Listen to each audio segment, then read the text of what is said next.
Nhaya, ndereye, nhaya, ndereye, nhaya. Vou chamar Zé Tambozeiro. Nas fronteiras com as Guianas. Nas áreas de fronteira aconteceriam aventuras originais. Desde os últimos anos do século XVII, no Grão-Pará, entre o atual estado do Amapá e a Guiana Francesa, há registros de comunidades de fugitivos misturando africanos de procedências diversas e também grupos indígenas. Ali existiam homens e mulheres africanos escravizados, oriundos da África Ocidental e da África Central, das regiões de Senegâmbia, Baía do Benim, Baía da Biafra, Serra Leoa, Angola, Benguela e dos portos de Bissau, Cacheu, Luanda, Luango, Uidá, Gabão, Calabar, Popó, Boni, Goreé e Mimpinda, que desembarcaram tanto em Cayena, na Guiana Francesa, como em Belém, no Grão-Pará. Em áreas coloniais, tanto portuguesas quanto francesas, eles foram trabalhar em feitorias, plantações de arroz, engenhocas de aguardente, roças de mandioca, pastoreio de gado e construção de fortalezas militares. Criaram comunidades nas unidades de trabalho e se misturaram com os índios também. Em áreas disputadas por interesses de Portugal e França, fugitivos de ambos os lados se encontraram e fizeram história. Com a ajuda de pequenos comerciantes, colonos e grupos indígenas, os africanos escravos, tanto do lado português como do francês, migravam à procura de liberdade. As disputas territoriais tornavam o controle e o policiamento cada vez mais precário nessas fronteiras. Ainda assim, autoridades francesas e portuguesas realizaram em várias ocasiões trocas recíprocas de cativos fugitivos. Em 1734, o rei de Portugal, Dom João I, escreveu determinando a restituição de escravos vindos de Cayena, que procuravam se refugiar em terras lusitanas. A coroa portuguesa falava em punição para aqueles que auxiliassem os escravos que procuravam fugir nas fronteiras. Mais do que somente trânsito de fugitivos, especialmente mucambos e quilombos foram estabelecidos exatamente nas áreas fronteiriças, aproveitando tanto a topografia, rios, cachoeiras e extensas florestas, como as imprecisões territoriais e as jurisdições coloniais, Portugal e França, e depois pós-coloniais, Brasil e França. Os contatos entre fugitivos dessas duas áreas coloniais internacionais não eram uma promessa ou simples ameaça, atemorizavam e muito.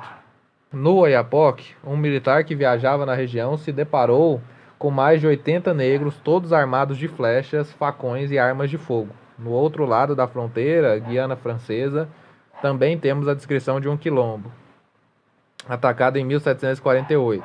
Era formado por 30 cabanas, habitado por 72 quilombolas que praticavam a agricultura de coivara e abriam anualmente novas roças, plantando mandioca, milho, arroz, batata doce, inhame, cana-de-açúcar, banana e algodão. Completavam sua economia com pesca e caça, para a qual tinham fuzis, arcos e flechas e armadilhas e cães. Desenvolviam também atividades artesanais e fabricavam bebidas para o seu consumo. De 1802 a 1806, sabe-se ainda que um dos mais famosos bandos de maronagem da Guiana Francesa era liderado pelo negro Pompé, que estabelecera havia cerca de 20 anos uma economia agrícola estável nesse mucambo chamado de Maripa. Enfim, grupos diversos de africanos, muitos dos quais recém-desembarcados, fugiram tanto do lado francês como do lado português e organizaram dezenas de micro-sociedades na floresta. Dos vários mucambos que se constituíram na região do Amapá, aqueles que se formaram na área do Araguari foram os mais populosos, estáveis e antigos. Os fugitivos estavam bem protegidos numa área cercada por rios e cachoeiras que dificultava a aproximação de expedições anti-mucambos, assim como facilitava imediatas retiradas. Localizava-se na passagem do rio Araguari, acima das cachoeiras. Também usavam armas, arcos, flechas e facas. Um documento localizado por Anaísa Vergolino Henry, do acervo do Arquivo Público do Estado do Pará, traz detalhes sobre os contatos transnacionais daquelas fronteiras envolvendo fugitivos e colonos europeus. Em 1791, através de um interrogatório realizado em Macapá, revelou-se como os quilombolas dos dois lados da fronteira se comunicavam. Mucambos formados bem perto da fronteira mantinham relações de comércio com colonos franceses. Tinham igualmente sua base econômica fazendo salgas, tingindo roupas, plantando roças, pastoreando gado e fabricando tijolos para a construção de fortalezas francesas. Destacam-se estratégias e rotas de fuga e mesmo a perspectiva original dos quilombolas de procurarem autonomia e proteção. Viviam do lado da fronteira portuguesa, porém comerciavam, trabalhavam e mantinham relações diversas com os franceses do outro lado. A garantia do sucesso dessa estratégia era diariamente atravessar a fronteira, tarefa que não parecia fácil. Cortavam rios e matas, levando inclusive mantimentos para longas jornadas. Esses quilombolas estavam mesmo na fronteira da liberdade e sabiam disso. As autoridades ficaram alarmadas e 2 anos depois, o próprio juiz da Câmara de Macapá chegou a propor que esses quilombolas, caso fossem capturados, não deveriam ser imediatamente soltos e entregues aos seus senhores. Em sua proposta, só deveriam sair da cadeia para seus donos os venderem, o que devem fazer para diferentes países onde nunca mais aqui apareçam, porque, do contrário, nos ameaça outra maior ruína, porque cada um desses escravos é um piloto para aqueles continentes. Auto de perguntas feitas ao Preto Miguel, escravo de Antônio Miranda, a requerimento deste, sobre a fugida que queria fazer o dito escravo. Ano do nascimento do Nosso Senhor Jesus Cristo, de 1791 anos, aos 5 dias do mês de setembro do dito ano, nesta vila de São José de Macapá, em cadeia pública dela, donde veio o juiz ordinário Manuel Francisco de Melo, comigo, escrivão, dantes, e por ele juiz foram feitas perguntas ao Preto Miguel, escravo de Antônio Miranda, a requerimento do seu dito senhor, sobre a fuga que queria fazer, e a fala que se supunham ter com os pretos desertos desta vila que se acham amocambados. E sendo aí o dito preto na presença dele, juiz declarou o seguinte: que vindo ele da campina da roça de seu senhor, encontrara o preto José, escravo do falecido João Pereira de Lemos, e lhe dissera se queria ele ver e falar aos pretos que andavam fugidos, ao que ele respondeu que sim. E logo conduziu o dito preto José ao curral do contrato, e aí se achava o preto Joaquim de Manuel do Nascimento, um dos fugidos que estava conversando com o preto Antônio Fernandes Horta, e indo mais adiante, achavam o preto Domingo, e outro preto, e outro escravo do alferes João José Pereira, e um de Manuel Joaquim Picanço, e um de Domingos de Ávila, e que querendo assoviar o dito preto, José lhe dissera que não assoviasse, porque a senha deles era chupar os beiços, e que logo o fizera. Porém, que os ditos pretos fugidos não o conheciam, e fazendo o pé atrás, pegavam contra ele um arco e flecha. Porém, que conhecendo-lhe, falaram, perguntando-lhe como passava por cá, ao que eles perguntaram como passavam eles por lá.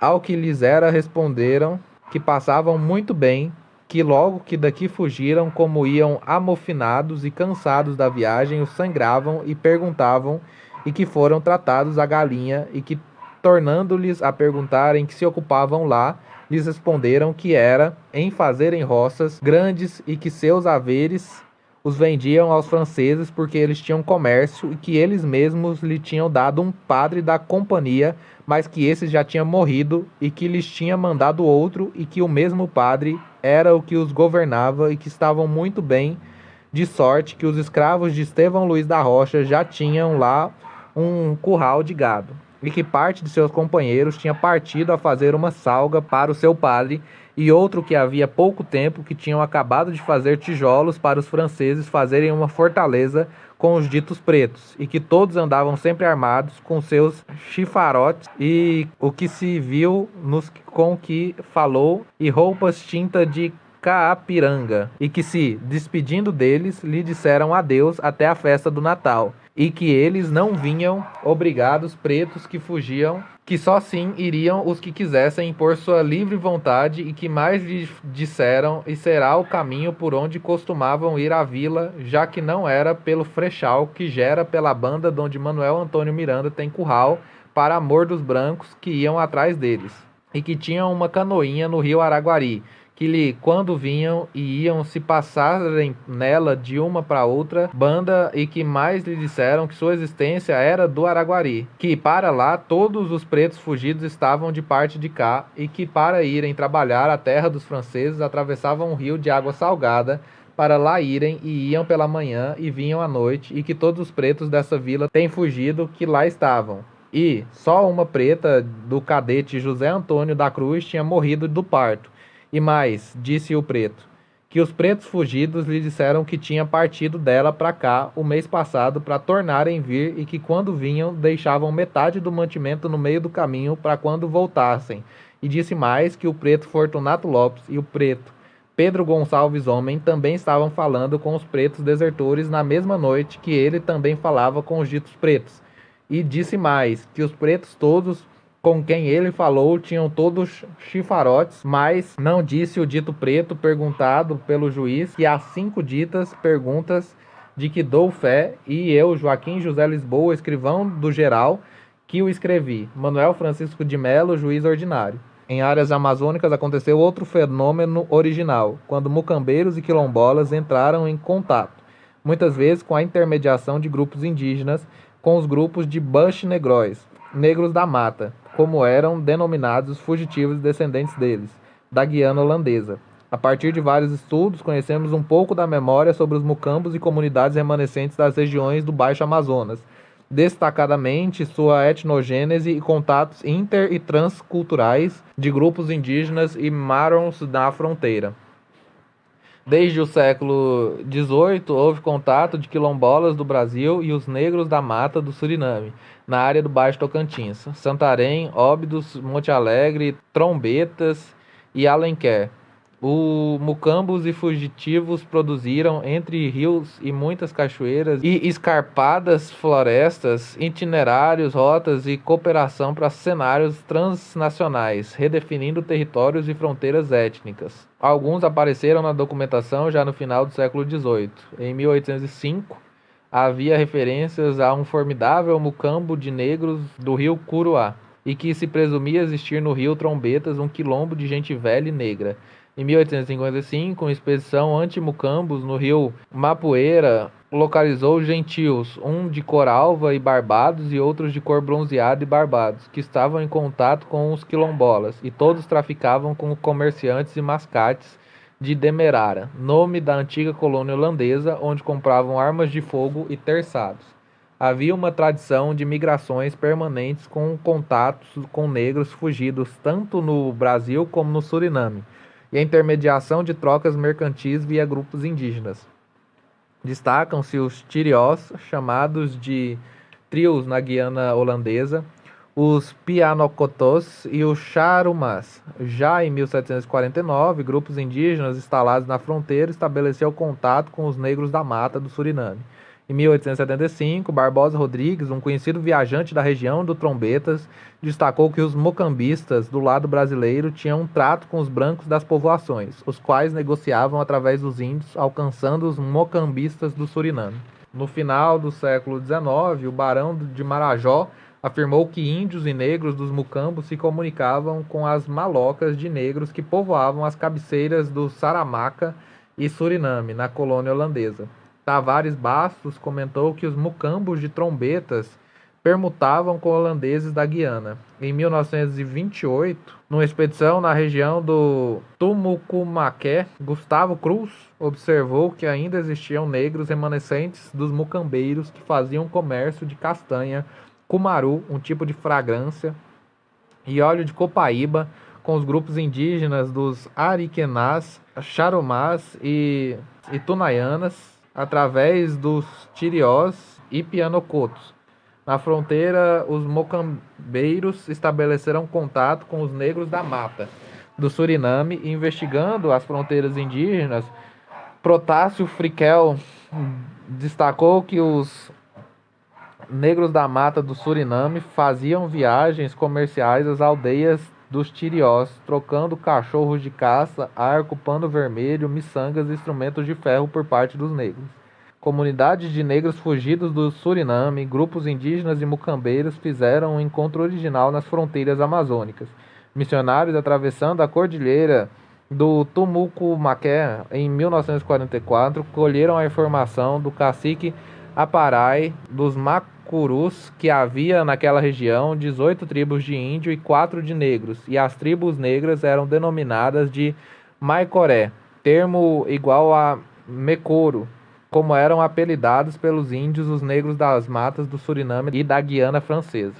Em meados do século XIX, as autoridades do Pará diziam que no Trombetas havia um mucambo inexpugnável e de uma existência longuíssima com mais de 300 habitantes. Afirmavam ainda: os perigos que nos cercam são inúmeros, porque além do mucambo de trombetas de outros menores, existiam índios aquém da cordilheira do Tumucumaqué, e para além da mesma cordilheira existiam 3 repúblicas independentes de negros que infalivelmente devem se comunicar com os de cá por intermédio dos índios.